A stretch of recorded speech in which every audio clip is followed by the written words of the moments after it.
a little over a week or so ago, we had almost 50,000 black people to converge on a little town in this country that none of us ever heard of before. Unless you're from down there, then you know it was there. Juvenile, Louisiana. Little tiny little town. 4 traffic lights in it. The courthouse, I don't know if the courthouse is the size of this church. You know, and we had all of our people that were there converged in that tiny little town as much as they could. Standing around, pretty much looking at each other, showing support for one of our young brothers who was in trouble.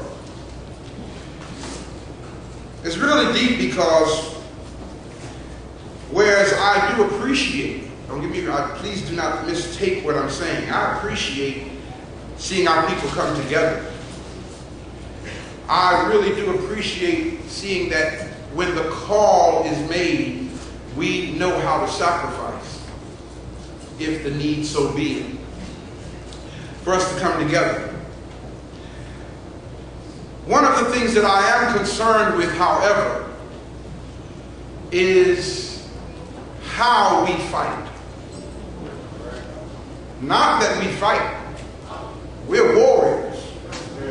The world's first warriors were Africans. The military of this country and every other country on this planet gets its military strategies from the ancient African warriors, the Zulu warriors. The stratagems of Dr.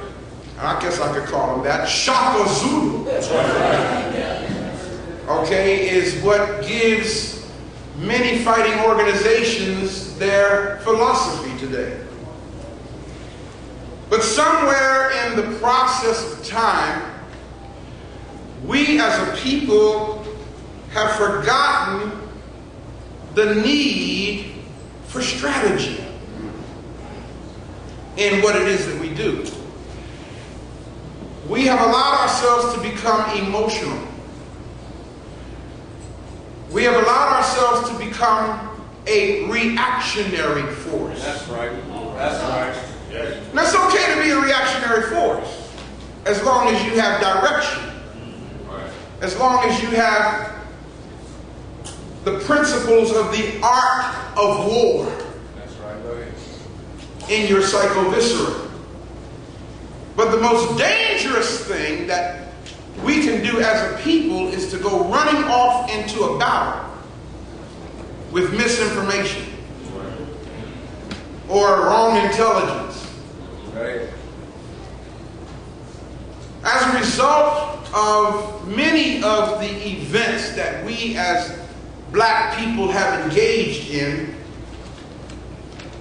the response pattern to those events have been, what can I say, vicious by the United States government.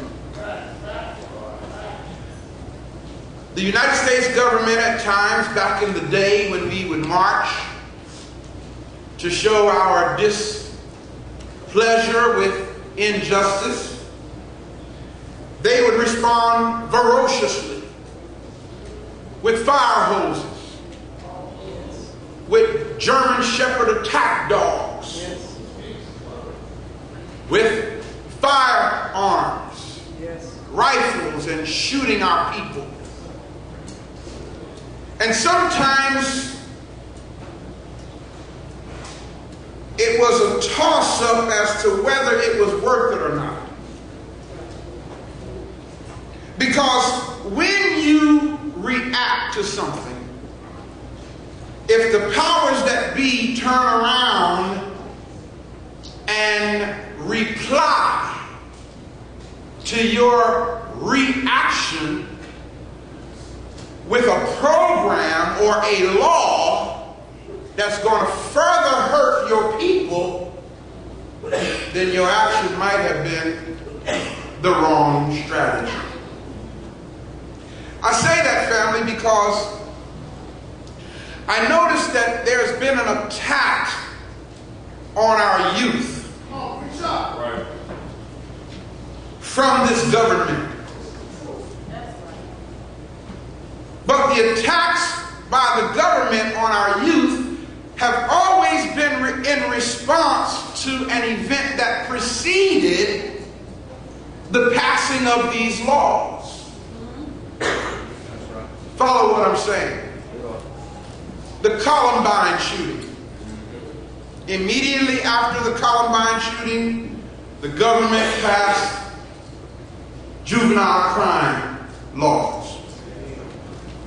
Many of us, just very quick too, let's look at this situation on the 20th of September, where almost 50,000 black people marched in Chino, Louisiana. Why is it the very next day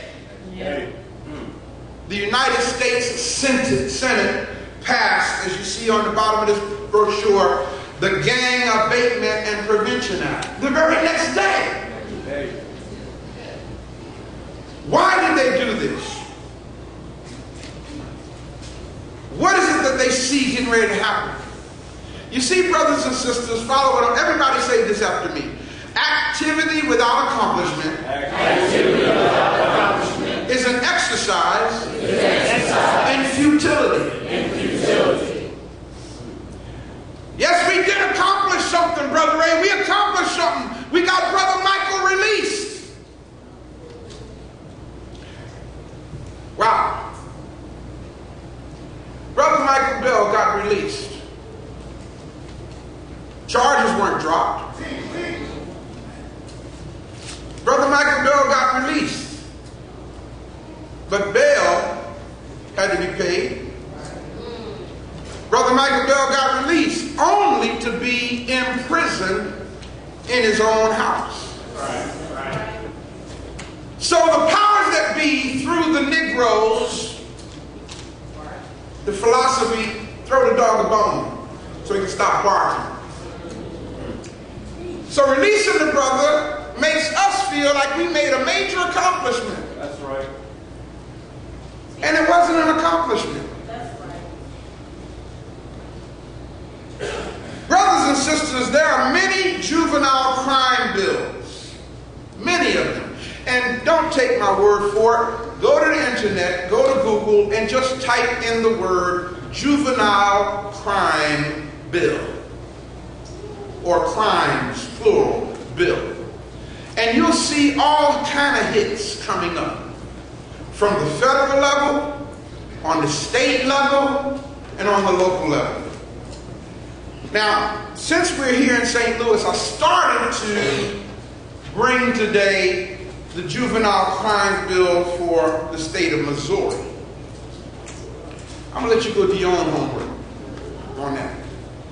And understand, Missourians, that the bill that they put in place for our young people is vicious. Vicious. Under the hands of a man now named John Ashcroft.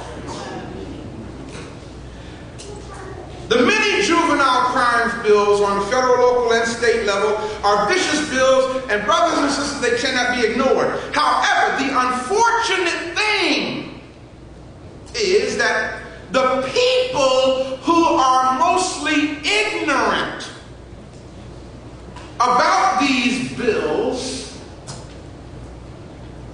and the provisions in these bills are the members of the African community. Follow what I'm saying?